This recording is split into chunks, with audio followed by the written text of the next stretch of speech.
হয়, এই মুহূৰ্তত মই উপস্থিত আছোঁ নাৰায়ণপুৰৰ কেৰকে শালপনা অঞ্চলত। এই শালপনা অঞ্চলত যোৱা ৩-৪ দিন ধৰি মহাবাহু ব্ৰহ্মপুত্ৰৰ খহনীয়া কাল ৰূপ ধাৰণ কৰা দেখিবলৈ পোৱা গৈছে। কেমেৰা সহযোগী মই দেখুৱাবলৈ অনুৰোধ জনাইছোঁ। যোৱা ৩-৪ দিনৰ ভিতৰত অঞ্চলটোৰ ৪-৫টা পৰিয়ালৰ ঘৰ দুৱাৰ ইতিমধ্যে নদীৰ বুকুত জাহ গৈছে। তেওঁলোকে দিক বিদিক হেৰুৱাই পেলাইছে অঞ্চলটোৰ লোকসকলে। কেমেৰা সহযোগীয়ে সামগ্ৰিক পৰিৱেশ দেখুৱাইছে। প্ৰতি মুহূৰ্ততে আচলতে খহনীয়া কবলত পৰিছে অঞ্চলটো। কেমেৰাত আপোনালোকে দেখিছে ইজোপাৰ পিছত সিজোপা গছ এই নদীৰ বুকুত জাহ গৈছে। আমাৰ লগত মিচিং জাতীয় সংগঠনৰ নেতা এগৰাকী আছে, আমি তেখেতৰ পৰা জানিবলৈ চেষ্টা কৰিম। যোৱা কেইবাদিনো ধৰি এই অঞ্চলটোত খহনীয়া কাল ৰূপ ধাৰণ কৰিছে, কি ক'ব, কেনেকুৱা সমস্যাৰ সন্মুখীন হৈছে? সমস্যাটো ইয়াত ক'বলৈ গ'লে আজি স্বাধীনতা কালৰ পৰা আমাৰ ইয়াত গৰাখহনীয়া একদম ৰাইজৰ সমস্যা হৈ আছে, কিন্তু আজিলৈকে চৰকাৰে কোনো পদক্ষেপ লোৱা দেখা নাই। মই পুনৰ চৰকাৰ আপোনালোকে ND24ৰ যোগেদি মই জনাব বিচাৰিছোঁ যে এই আমাৰ গৰাখহনীয়া সমস্যাসমূহ বিভাগীয় মন্ত্ৰী আহি পৰিহৰণ কৰি এই সমস্যাসমূহ সমাধান কৰিবলৈ মই বিভাগীয় মন্ত্ৰীক অনুৰোধ জনাইছোঁ আৰু অসম চৰকাৰক অনুৰোধ জনাইছোঁ আৰু স্থানীয় আমাৰ বিধায়ক মহোদয়ক অনুৰোধ জনাইছোঁ যাতে এই অঞ্চলখন এই গৰাখহনীয়া সমস্যাৰ পৰা প্ৰতিৰোধ কৰি আমাৰ সমস্যাসমূহ সমাধান কৰিবলৈ মই আপোনালোকৰ চেনেলৰ দ্বাৰা মই চৰকাৰক আহ্বান জনাইছোঁ। প্ৰশাসনৰ লোক আহিছেনে অঞ্চলটোলৈ? নাই, প্ৰশাসনৰ লোক অহা নাই। মই কৈছোঁ আজি স্বাধীনতা কালৰ পৰা ইয়াত চৰকাৰ নামত গৰাখহনীয়া প্ৰতিৰোধৰ নামত পুঠাখুৰি এটাও আমি দেখা নাই। আজি আপোনালোকে গম পাব, আমি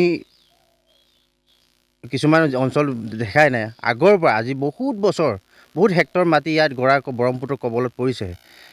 আজিলৈকে প্ৰশাসনে কোনো ব্যৱস্থা ল'বলৈ দেখা নাই। সেয়েহে মোৰ প্ৰশাসনক অনুৰোধ,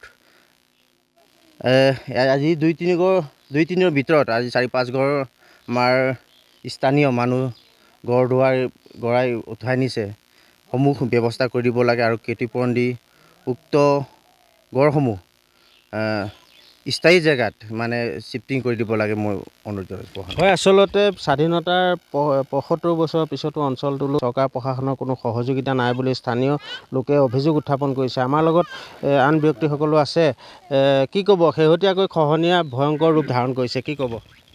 শেহতীয়াকৈ মই ক'ব বিচাৰোঁ, আপোনালোকে আমাৰ এই বান নিয়ন্ত্ৰণ মন্ত্ৰীয়ে আমাৰ এই শালপোনা তথা মধ্য আহঁতগুৰি কেৰকে এই অঞ্চলটো প্ৰাক স্বাধীনতা কালৰ পৰাই গৰাখহনীয়া হৈ আছে। আজি পৰ্যন্ত ইয়াত আমাৰ কমেও ইয়াৰ পৰা প্ৰায় 15-16 ঘৰ মানুহ গ'ল। এই গৰাখহনীয়া কোনো আজিলৈকে মানে প্ৰতিৰোধ কৰিব পৰা নাই। সেয়েহে আমি বান নিয়ন্ত্ৰণ মন্ত্ৰীক আমি অনুৰোধ কৰোঁ যে অতি সোনকালে আমাক ইয়াত বান নিয়ন্ত্ৰণটো মানে এই গৰাখহনীয়াটো আপোনাৰ প্ৰতিৰোধ কৰিব লাগে। আৰু এয়ে মোৰ বিধায়কগৰাকী আহেনে ইয়ালৈ? আমাৰ ইয়ালৈ কোনো আপোনাৰ আজি পৰ্যন্ত নাই। ইয়াত মানে ভ্ৰমণ কাম নাই, কোনোবা নাই ইয়াত কোনো আপোনাৰ হেৰি অহা নাই আজিলৈকে। কি কৰিব কি নকৰিব ইয়াত কোনো আপোনাৰ হেৰি নাই, মানে প্ৰতিৰোধ কৰিবলৈ আপোনাৰ ব্যৱস্থা নাই। সেয়ে মই বান নিয়ন্ত্ৰণ মন্ত্ৰীক মই অনুৰোধ কৰোঁ অতি সোনকালে আমাক মানে কিবা এটা ব্যৱস্থা কৰি দিব লাগে। হয়, ইতিমধ্যে তেওঁলোকে অভিযোগ উত্থাপন কৰিছে মাজুলী সমষ্টিৰ বিধায়কগৰাকী অঞ্চলটোত কোনোদিন আচলতে ভুমুকি নমৰা বুলি তেওঁলোকে অভিযোগ উত্থাপন কৰিছে। কেৱল নিৰ্বাচনৰ প্ৰাক মুহূৰ্ততেহে অঞ্চলটোলৈ আহে। শেহতীয়াকৈ এই অঞ্চলটোৰ 5-6টাকৈ পৰিয়ালে নিজৰ আপোন ঘৰখন ভাঙি এই স্থানৰ পৰা নিৰাপদ স্থানলৈ তেওঁলোকে ধাৱমান হ'ব লগা হৈছে। কেমেৰা সহযোগী মই পুনৰ দেখুৱাবলৈ অনুৰোধ জনাইছোঁ। চকুৰ সন্মুখতে আচলতে ইছৰ পৰা পিছত সিছৰ পৰা ভূমি খহনীয়া কবলত পৰিছে। পুনৰ মই কেমেৰা সহযোগীক এই খহনীয়াৰ যি ভয়াৱহ পৰিৱেশ, সেই পৰিৱেশ দেখুৱাবলৈ অনুৰোধ জনাইছোঁ।